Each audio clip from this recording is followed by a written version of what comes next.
sì, in realtà anch'io mi sto preparando, ma mi sto preparando per che cosa? Per domenica 18 febbraio voglio essere presente a Rovigo in Love. Ma di che cosa si tratta? È un'iniziativa nata in città a Rovigo che coniuga la passione per il podismo con la beneficenza.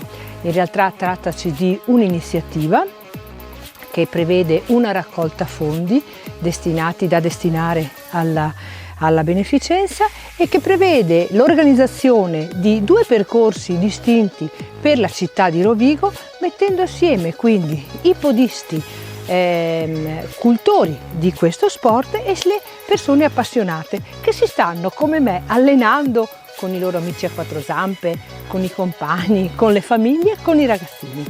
Può essere questa un'occasione per visitare il nostro territorio, per visitare il nostro Polesine. Però dopo un'iniziativa e dopo una giornata dedicata allo sport è bene anche passare a Valgrande per assaggiare i nostri piatti. Per il momento io continuo con la mia preparazione per vederci ed essere pronti a Rovigo in Love. Ciao!